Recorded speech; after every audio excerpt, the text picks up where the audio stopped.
berkaitan dengan topik ini, uh, isinya etika tadi ya. Nah, jadi etika itu adalah prinsip etika berdasarkan pada definisi gitu ya. Definisi uh, terkait dengan ya bagaimana karyawan ya, dan karyawan itu uh, should behave gitu ya. Artinya uh, bagaimana karyawan itu memiliki gitu ya. Dan baik employers maupun juga employees gitu ya, yang karyawan atau juga yang mempekerjakan karyawan ini harus ada suatu tindakan ya, berbagai jenis tindakan kepada pemangku kepentingan ya. Jadi kepada stakeholders ini meliputi adalah shareholder ya, bondholder dan juga kreditur. Artinya di sini punya dampak ya kepada pemangku kepentingan, kemudian kepada pemilik dan juga pada pemberi kredit, serta kepada jajaran direksi, pihak manajemen dan juga pegawai, kemudian uh, berkaitan dengan kompetitor, pelanggan dan juga supplier, kemudian juga pemerintah dan juga masyarakat, serta aspek-aspek sosial lainnya yang lebih besar. Jadi yang namanya isu etika itu tidak sama dengan isu hukum. Itu suatu hal yang berbeda ya. Isu etika dengan isu hukum, di mana setiap perusahaan itu punya aturan ya, yang disebut dengan corporate codes ya, of business conduct ya, atau juga etika karyawan ya, etika pegawai terkait dengan beroperasinya karyawan itu sehari-hari. Jadi harus ada prinsip ethical code ya, atau juga uh, kode etik gitu ya, dengan kata lain. Atau juga dikatakan sebagai behavior ethical ya, etika perilaku yang tereksplisit di dalam setiap personel karyawan ya, atau juga yang tertuang di dalam mekanisme pengendalian. Dan bicara etika dalam hal ini lingkupnya meliputi dari aspek integritas karyawan ya, loyalitas karyawan, kemudian visinya ya, objectivity karyawan ya, kemudian juga bagaimana seorang karyawan itu bisa menjaga kerahasiaan perusahaan ya, confidentiality, kemudian juga kompetensi. Nah, jadi 5 dimensi inilah yang merupakan dimensi yang disebut dengan cultural control ya, atau juga uh, personal control ya, uh, terkait dengan isu etika ya, integritas, loyalitas, objektivitas, confidentiality dan juga kompetensi. Nah, jadi pengertiannya di sini setiap seorang karyawan itu dituntut punya integritas ya, kemudian patuh ya dan loyal terhadap perusahaannya. Kemudian juga punya visi atau punya tujuan gitu ya. Kemudian setiap karyawan itu tidak membocorkan rahasia perusahaan ya, confidentiality. Kemudian juga seorang karyawan itu harus punya apa ya, nilai kompetensi ya. Artinya terus mengembangkan diri dan juga berperan ya, menciptakan persaingan yang sehat ya, persaingan yang sehat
Oke ya, jadi kita lanjutkan kembali.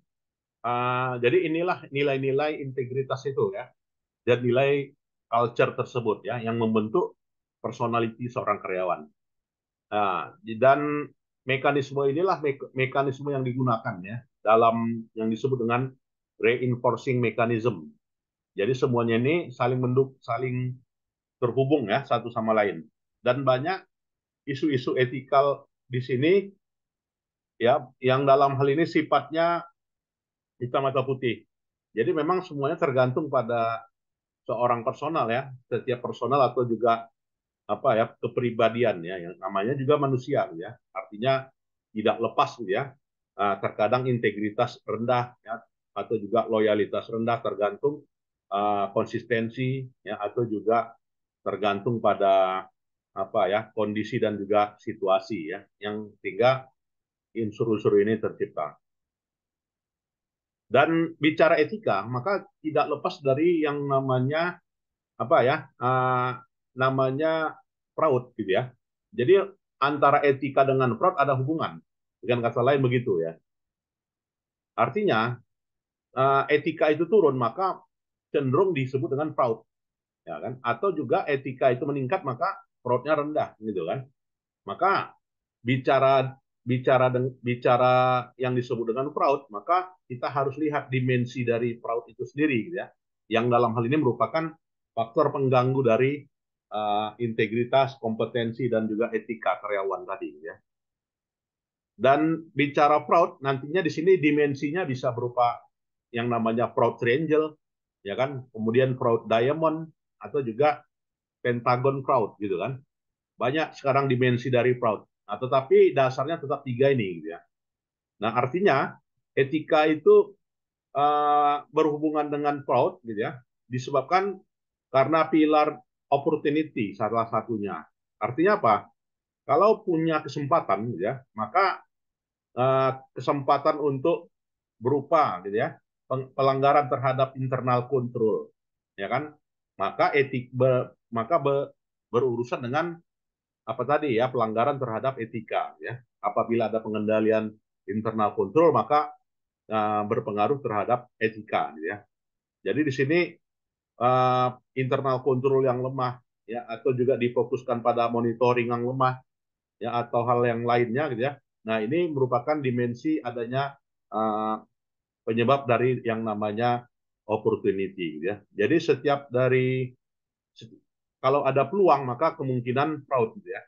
Nah, jadi di sini etika itu berhubungan dengan yang namanya fraud. Nah, kalau dia berhubungan dengan fraud, maka dimensi yang pertamanya disebut dengan dimensi opportunity gitu ya. Jadi setiap orang yang punya peluang ya, punya kedudukan, punya jabatan gitu ya, maka bisa aja ya, bisa aja menyebabkan terjadinya pelanggaran terhadap internal control. Nah, jika terjadi pelanggaran terhadap internal control, maka prinsip etika dilanggar gitu ya. Nah, ini hubungannya. Kemudian dimensi yang kedua adalah motivasi. Jadi setiap orang yang punya motivasi karena punya hutang yang tinggi gitu ya, maka akan melakukan korupsi gitu kan. Jika melakukan korupsi ya kan atau jika melakukan korupsi maka penyebab terjadinya fraud. Nah, kalau sudah itu merupakan penyebab terjadinya fraud maka pelanggaran etika ya. Jadi faktor motivasi. Jadi faktor motivasi itu bisa berupa punya hutang banyak atau gaya hidup yang suka main judi gitu ya, vice ya, gambling atau juga punya hobi minuman keras gitu kan. Nah, ini penyebab dari adanya fraud sehingga adanya pelanggaran etika. Selain itu juga faktor motivasi ini berupa pressure uh, to perform gitu ya. Adanya tekanan secara personel gitu kan. Nah, karena adanya tekanan itulah maka penyebab dari adanya fraud. Kalau sudah adanya tekanan maka prinsip etika tadi dilanggar, gitu ya. Atau juga karena cenderung banyaknya pekerjaan, ya cenderung banyaknya pekerjaan maka penyebab dari adanya fraud juga, gitu ya. Artinya ada pekerjaan yang terlantar. Nah, kalau sudah ada pekerjaan yang terlantar, maka prinsip etika juga dilanggar. Kemudian juga adalah rationalization. Nah, jadi apa ini rationalization? Ya artinya prinsip yang menganggap remeh gitu kan, atau juga menganggap sesuatu itu tidak punya masalah gitu kan. Nah, jadi itu merupakan dimensi dari proud. Jadi berupa uh, apa ya, suatu prinsip bahwasanya the company owns me, perusahaan itu milik saya, maka karena dia milik saya, maka saya semuanya mengendalikannya. Nah, itulah cikal bakal dari adanya fraud. Atau setiap orang itu segala sesuatunya dia berbuat salah, atau juga terkait dengan if they don't know I'm doing it gitu ya, they deserve lose the money gitu ya, atau dia melakukan I did it for the noble purpose ya, semuanya berdasarkan pada sesuka hatinya ya. Atau juga tak ada seseorang pun ya yang dalam hal ini will miss the money ya. Atau juga I have made ya this company a lot of money ya, saya menggunakan perusahaan ini akan menghasilkan uang katanya. Atau juga I didn't get the bonus I deserve gitu ya, karena saya nggak diberi bonus maka saya akan ambil peluang-peluang yang lain katanya kan.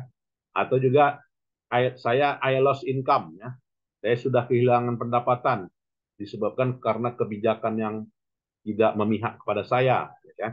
Atau juga I'm just borrowing the money, I will pay it back ya, karena tidak dikasih minjam maka saya akan ambil tindakan yang lain gitu kan. Nah, ini adalah pelanggaran etika ya, atau dimensi dari fraud ya. Hidden personality benefit ya. Ya memang itu tadi ya, penyebab dari fraud ini cukup luas sekali ya pada setiap personel ya, pada setiap individu dari karyawan ya. Maka dimensi-dimensi ini merupakan apa ya, yang sangat banyak terjadi ya terkait dengan ancaman dari adanya etika. Ya, kemudian creating the budgetary slack gitu ya. Yaitu uh, seorang karyawan ya dalam hal ini berhadapan dengan yang namanya budgetary slack. Ya artinya apa? Ada suatu apa ya, exploit superior knowledge about the business possibility ya. Jadi ada anggapan orang orang kepercayaan ya. Orang kepercayaan memiliki kewenangan secara penuh dibanding karyawan yang lainnya. Sehingga orang yang punya kepercayaan penuh tadi itu memungkinkan ya melakukan apa saja. Dan juga increase the probability ya, meningkatnya profitabilitas akan berhubungan dengan anggaran ya, dan dapat dibandingkan nantinya terkait dengan sistem reward ya yang dihasilkan, sehingga akan menimbulkan masalah biaya yang terkait dengan biaya shareholder ya, atau juga owners. Atau juga karena adanya distorsi sumber daya, jadi sumber daya yang terbatas maka menyebabkan evaluasi kinerja yang berhubungan dengan anggaran itu berbeda ya. Dan dengan kata lainnya, maka dilakukanlah perlindungan, ya, perlindungan secara potensial dari situasi yang dihadapi di masa yang akan datang berupa situasi ketidakpastian. Ya. Jadi untuk menghadapi budgetary slack, ya maka ada proteksi-proteksi, dan proteksi tersebut dievaluasi, ya dievaluasi dan juga dicari ya apa saja penyebab terjadinya kinerja yang tidak tercapai ya. Dan juga setiap orang itu melakukan atau juga harus peduli itu. Dan berkaitan dengan etika di sini kaitan yang lainnya ya. Artinya punya ketergantungan. Ya ketergantungan yaitu terkait dengan ukuran kinerja yang baik. Ya, jadi ukuran kinerja yang baik sangat menentukan budgetary slack tadi gitu ya. Atau juga rigid budget target ya itu berpengaruh tadi terhadap apa ya budgetary slack. Dan juga berkaitan dengan kepentingan ya, situasi tertentu ya, self interest. Nah, ini juga berperan ya. Artinya sangat tergantung pada konflik kepentingan. Selain itu juga sangat tergantung pada superioritas ya. Sistem superioritas, dan juga sistem superioritas yang mencakup apa ya, yang mencakup membuat kebijakan tertentu, serta berkaitan dengan individual ya, satu atau juga lebih yang terkait dengan kode etik profesional yang dilanggar. Nah, jadi masalah etika tadi ya dan juga masalah bisa tercapai atau tidak tercapainya anggaran gitu ya, itu sangat tergantung pada ya beberapa faktor-faktor penyebab ini. Jadi ada 7 penyebab ini. Kemudian juga dampak yang lainnya, gitu ya. Etika ini punya hubungan kepada earning management. Nah, kenapa dia etika berhubungan dengan earning management? Karena yang berkaitan dengan earning management tidak lepas dari yang namanya tindakan. Nah, tentu saja setiap tindakan punya pengaruh, baik jangka pendek maupun juga jangka panjang. Sehingga setiap tindakan tersebut berpengaruh terhadap laba yang diperoleh. Sehingga terjadilah memungkinkan namanya earning management. Apa itu earning management? Perataan laba gitu ya. Jadi perataan laba itu adalah suatu tindakan ya untuk mendapatkan manfaat ekonomi dan secara aktualnya berhubungan secara langsung ya. Hubungannya adalah berhubungan dengan jangka panjang karena namanya laba ya tahunan ya. Dan perataan laba ini banyak bentuknya. Apakah dilakukan melalui kebijakan akuntansi, memilih metode persediaan, memilih metode uh, apa ya penilaian aset ya, atau juga revaluasi ya, tergantung pada metode. Jadi perataan laba itu memang ini banyak riset-risetnya ya, bahwasanya perataan laba itu seolah-olah dianggap legal ya, tapi sebenarnya tidak gitu ya. Income smoothing itu sebagai bentuk dari earning management. Selain itu, earning management juga dibuat melalui accounting judgment. Ya, pertimbangan apa ya? Pertimbangan profesional lah ya, seorang manajer. Kemudian juga earning management karena adanya waktu. Ya, jadi pengakuan ya, masalah recognition, recognition atas sales, ya recognition atas expense. Ya. Ya, kemudian juga berkaitan dengan risiko, terutama risikonya jangka panjang. Ya, kalau tadi risiko jangka pendeknya terhadap laba, maka risiko jangka panjangnya berupa cakupannya terkait dengan reputasi, reputasi pelaporan. Jadi nanti reputasi pelaporan dianggap berkualitas rendah.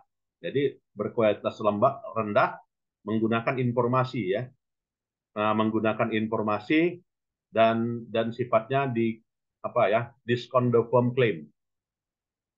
Kemudian juga berkaitan dengan earning management ini adanya risiko jangka panjang, maka risiko jangka panjang di sini sebaiknya dideteksi lebih awal permasalahan-permasalahannya sehingga dibutuhkan apa ya smooth system ya artinya diperlukan penghalusan ya terkait dengan masalah tersebut sehingga masalah tersebut hilang ya dan juga masalah apa ya earning management berkaitan dengan apa ya game playing culture ya. Jadi kebiasaan yang dilakukan setiap orang ya terkait dengan promosi ya atau juga terkait dengan manajemen laba ya. Nah, jadi faktor-faktor ini inilah resiko yang dihadapi untuk jangka panjangnya ya. Mulai dari rendahnya mutu laporan ya, kemudian juga adanya permasalahan yang terdeteksi serta faktor budaya yang menjadi kebiasaan perusahaan. Kemudian juga faktor earning management lainnya ya adalah berpengaruh terhadap laporan laba ya. Ya yaitu masalah pengungkapan yang wajar ya, pengungkapan apa yang harus dilakukan dan yang wajar dan juga integritas atas pengungkapan kewajiban ya, hak dan kewajiban. Bagaimana kewajiban itu diungkapkan secara jujur ya, kemudian fair dan juga menyajikan apa adanya. Dan juga berhubungan dengan pihak eksternal dan juga manajemen laba ya punya pengaruh ya punya pengaruh berupa smooth out meaningless atau disebut dengan income smoothing lah ya. Jadi adanya penghalusan upaya penghalusan terkait dengan informasi kinerja sebagai suatu signal nantinya dianggap baik ya kepada pihak pengguna laporan ya. Jadi yang namanya smooth meaningless itu apa ya punya berdampak tadi dari etika ya. Jadi kalau kita ambil kesimpulannya ya, bahwasanya masalah etika itu berdampak terhadap yang namanya fraud gitu kan.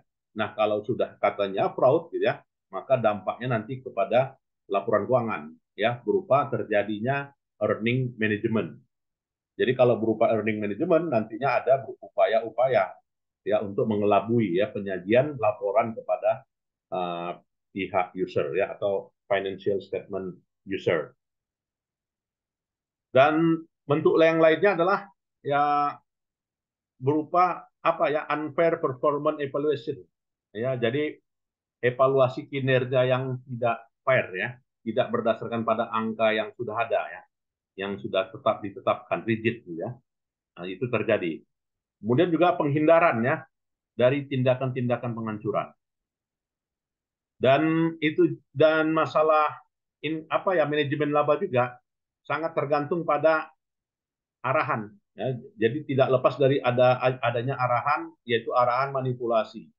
Ya, arahan manipulasi tadi itulah menghaluskan laporan keuangan atau mempercantik laporan keuangan atau juga melakukan apa ya perubahan-perubahan atas komponen laporan keuangan secara halus maupun juga secara kasar.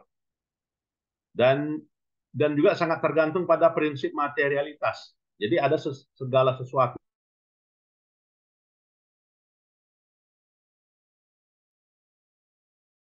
Oke ya, lanjutnya. Selain itu juga ya faktor waktu berhubungan dengan tawaran saham ya yang ada di bursa ya atau juga di pasar modal. Selain itu juga dipengaruhi oleh metode yang digunakan. Ya, metode yang digunakan yang terkait dengan kebijakan akuntansi.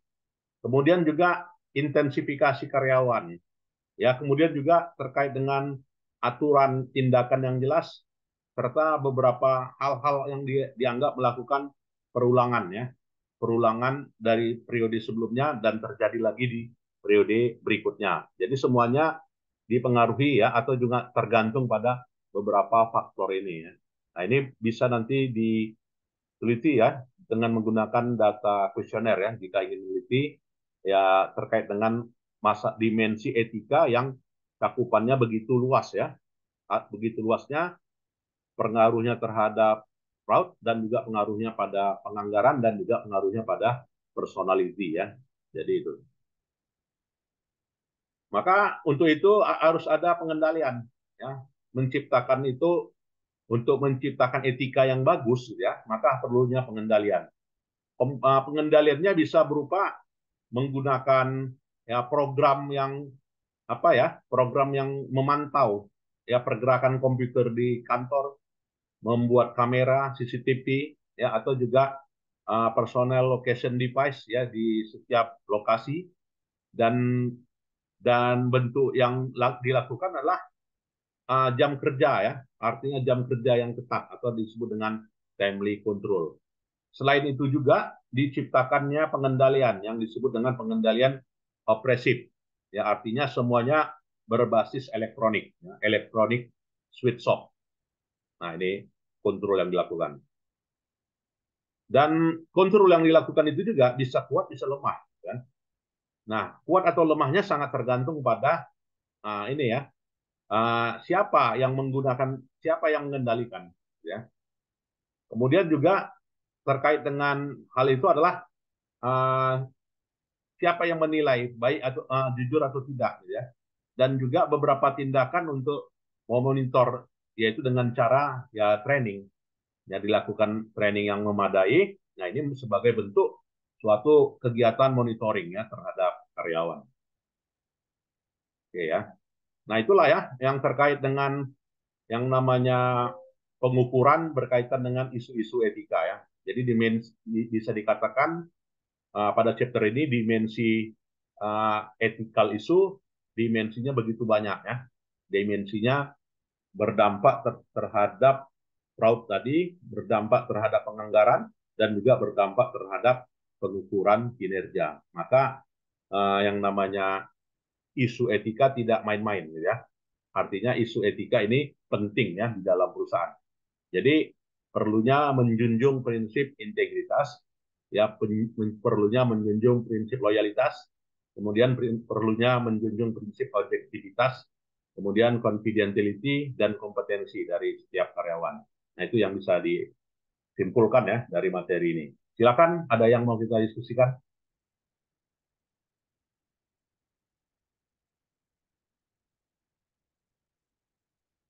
Ya, jadi nanti untuk tulisan UASnya silakan aja ya, mau menulis tentang fraud triangle boleh, ya kan? Mau menulis uh, apa namanya Pentagon Triangle boleh, ya kalau menulis Diamond Fraud Diamond juga boleh, ya silakan ya untuk UASnya ya. Ditunggu apa ya? Ditunggu tanggal berapa ya? Tanggal tanggal 5 ya, 5 Desember UASnya. Oh, pas pas UASnya aja, Prof. Boleh. Oh ya, pas UASnya aja ya, boleh. Iya, kasih. Karena kita 2 minggu lagi nih kan. Iya, benar, Prof. Ya, Prof, izin tanya, ya silakan.